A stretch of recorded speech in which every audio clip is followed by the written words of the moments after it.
Welcome to the Whiskey Vault. I'm Rex. I'm Daniel. He's a level 3 whiskey sommelier. He's a master mooch. Speaking of sommeliers, one of his sommeliers asked for ball busting. Yeah, it's true. It's not something you should do. Just word to the wise.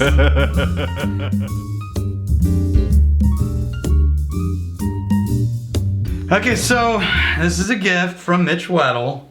He brought agent. Mitch Weddle, you magnificent bastard!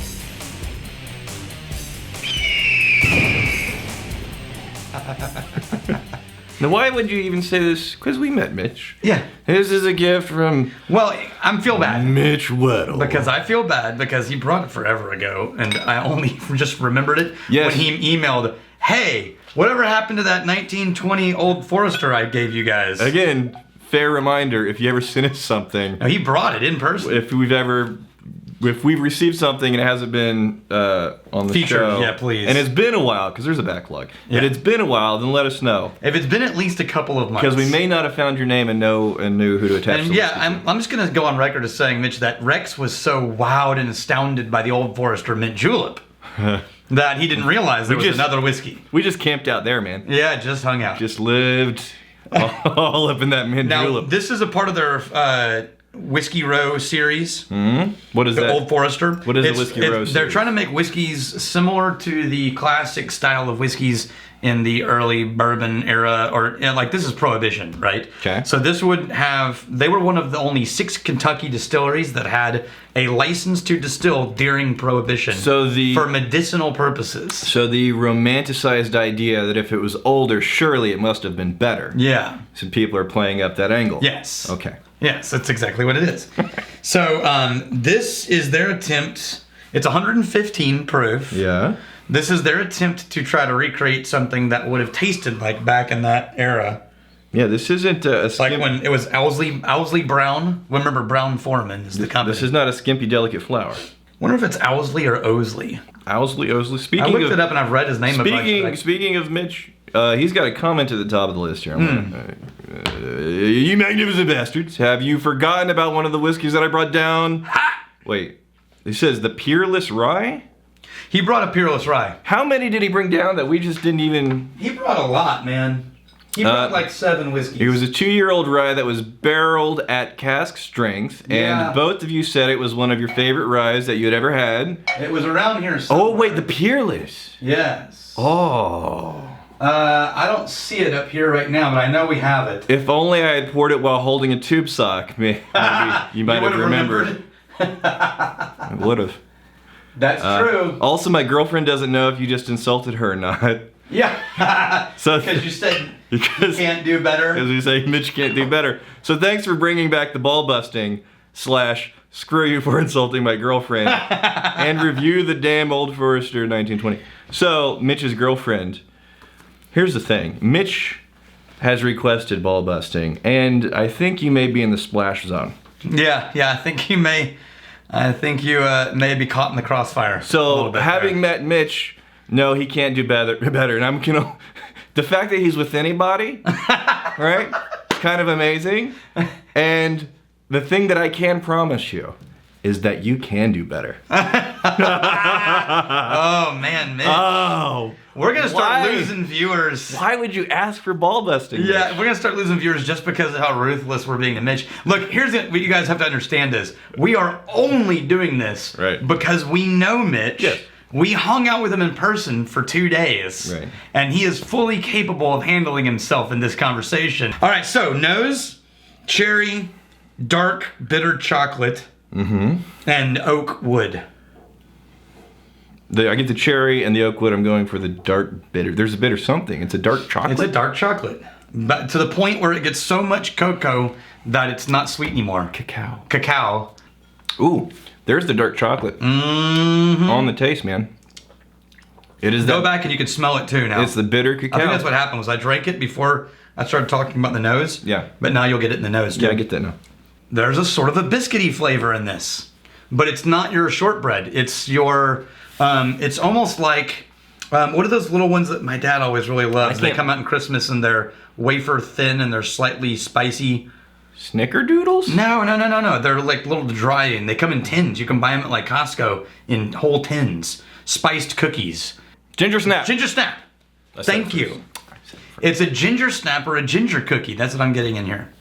Taste. So you mentioned like a biscuity nut. I can't find anything that light and delicate of a flavor because man, this fights you.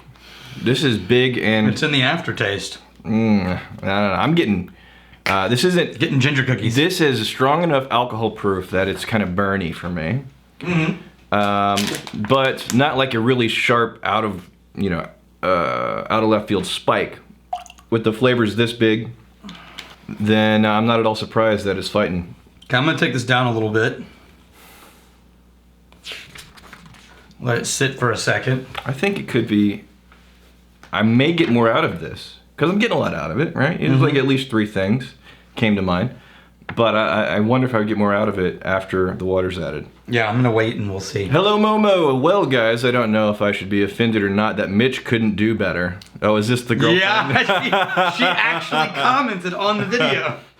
Just like I didn't know that Rex was going to mooch that pair of tube socks for who knows gosh what. Whoever knows what. Gosh, I just wanted you guys to like me too. We like you better than Mitch. Yeah. Because next time there's a class, you're gonna have to attend. And then Mitch can come with you. Raymond Ramos. I would love to see a Moonshine show. How did that do? An episode. Yeah, how did that hang on a second. The nose got sweeter. Oh, and the taste is all beautiful marshmallows. It's marshmallows. All round, and the kind of sugar and actually the density you get from biting into a marshmallow. So this didn't amp up the flavors and make that first sip more. It didn't lift up the oils and just punch me in the nose. This is easier to drink. I do think I like the higher proof better. I think they made a wise decision keeping it at 115. Now, this isn't just an invisible sipper. Right. It's going to get your attention. I wonder if it could stand up to ice that Daniel never has. Raymond Ramos. I would love to see a Moonshine episode. It seems like there is so much controversy over Moonshine being a whiskey or not. Would love a better and more complete explanation in the whiskey world. From us? Yeah.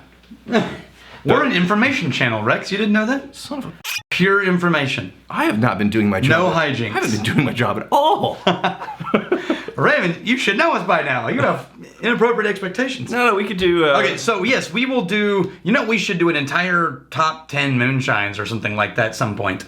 Because moonshines are a growing market because all of the craft distillers in the U.S. are needing to make money while they're waiting on their whiskeys to age.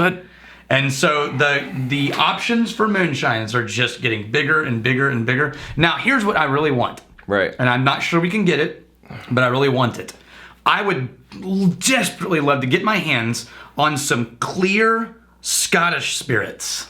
What a Scotch tastes like before it ever enters a barrel. Like essentially the moonshine of Scotland. Yeah. Like what would a smoky whiskey like Burglag Bamor, what would they taste like before the barrel? I want this. I know. So bad. I have no idea how to get it because they wouldn't be able to sell it as whiskey either. Because in Scotland it has to be 3 years old. Fairly content with my life. Until now. Until this moment. Yeah. I was like, oh man, I got like, we're so lucky.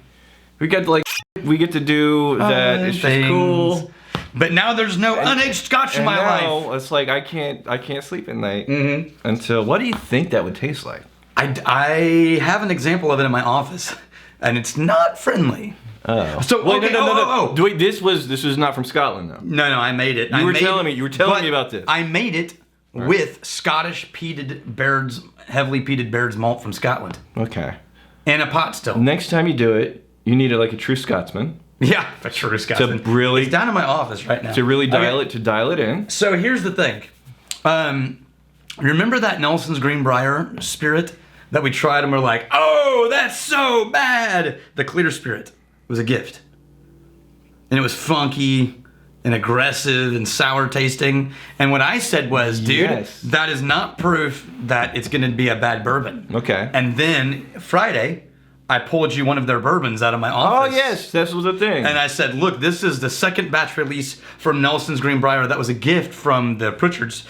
And just needed a barrel and sure enough, and some time. that bourbon was fantastic. Yeah, no, it was really good. That's the Nelson's Greenbrier bourbon is the first product from Belle Meade that they're making themselves. Their moonshine is an act of violence. Their bourbon is like, well, damn. I think that Scottish whiskey is probably could be in that category where it's like up front you're like, wow, that's aggressively sharp, smoky moonshine. You know what? You just let that wood, and then in a barrel it becomes friendly. you give that wood enough time to give you the sweet, sweet loving, and it turns out amazing. You couldn't help yourself on that one. It's just sitting there. So here's the thing about American whiskey is that moonshine is not a whiskey, period. Moonshine is not even a technical legal term. Officially, moonshine refers to a legal product. Okay.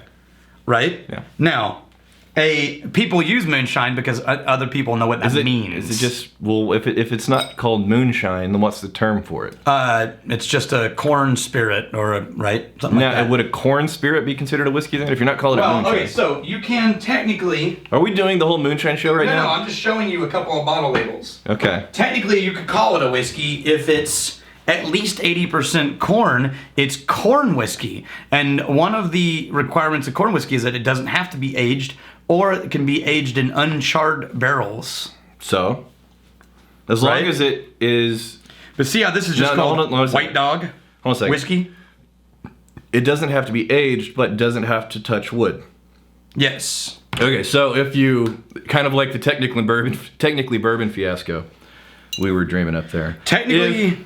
If a corn whiskey... if a corn white spirit touches wood, it doesn't have to be aged. Just leave it in there for an insignificant amount of time. Pull it out, and it can technically be a corn whiskey. Yep. Okay. Yeah, now, moonshine, it really does just mean off the still, no aging. That's what people are talking about when they're talking about moonshine. Okay, now they're talking about if moonshine is a whiskey, and you're saying, well... No, it's a moonshine. It's not aged. Okay. It has to have been around a barrel at some level. Now, these the other industry term is just White Dog. It's the nickname for unaged white spirits. Oh, and here we have... Why did I think that was a brand, just the White Dog brand? No, here we have one of the Buffalo Trace before it turns into a bourbon. That's probably why it looks like a brand. Yeah. Okay, the White Dog brand. We should announce the next... It really should have been the moonshine thing. All right, so we're doing our next top 10 listicle. Yeah. The project. Are we sourcing it? We'll source that. Oh, okay. You know I thought why? we were going to pick it. No. Well, if it were the other thing, we would pick it. But because it's bourbon, the next project that we want to get your recommendations on in the description below. We're going to be collecting recommendations for a few episodes. The way we work, like 2 weeks. And then we'll forget about it for a week, and then we'll come back and say... Yeah. So we want your recommendations for a unique and interesting bourbon. Yeah, no, it can't just be like, this is my preferred bourbon. No. Something... It has to be unique in some way. Now, Something- you get to pick what way. Right. Unique and interesting to you. Here's an example. Belle Meade. Belle Meade. Cognac. Finished in a cognac barrel. Okay. That's unique. Now, if the cognac barrel finish translates into something unique, not just a fancy label. And the reason why, Daniel, I wanted to crowdsource this. Or Jefferson's. Now, aged at sea. I don't want to skew the results. Go ahead. I'm just saying. I'm not commenting. Yeah. If I commented... Is that an example of a unique whiskey? It is an example of a unique Okay. whiskey. So now you know what we mean Yes. by a unique bourbon. Bourbon has to be bourbon, not Scotch, not American whiskey. It can't be a funky grain mix. It's got to be bourbon. Right. So the reason why I wanted to do a crowdsource on this one is because, admittedly, we like bourbon. Right. We have some bourbons that we really enjoy, but we don't adore bourbon the way that a hardcore bourbon aficionado would. Right. So getting you guys' opinions for the top 10 most unique bourbons, and I think this is going to be a very interesting list, because one of the, and it's not a complaint, but one of the things we've noticed about bourbon is the flavor spectrum of bourbon for us is much more narrow than, say, like a Scotch. And dare I say, even and Irish is even more narrow. Well, I was going to say Japanese. I feel like Japanese. Japanese yes, spans the spectrum too. Yes, But that's because they're mostly doing Scottish-style whiskey. So bourbon feels like a narrower profile, and we want to get some uniqueness to expand the horizons, not only for us, but other people watching the channel. Top 10 most unique bourbons. You don't have to have 10, just if you have a handful that you feel like are unique and interesting, in the description below. Here's to fighting, stealing, and drinking. If you fight, may you fight for a friend. If you steal, may you steal a lover's heart. And if you drink, may you drink with us. Hey, thanks for hanging out with us in the Whiskey Vault. Don't forget to throw in a like, hit that subscribe button on the bottom right, and drop a question or comment down below.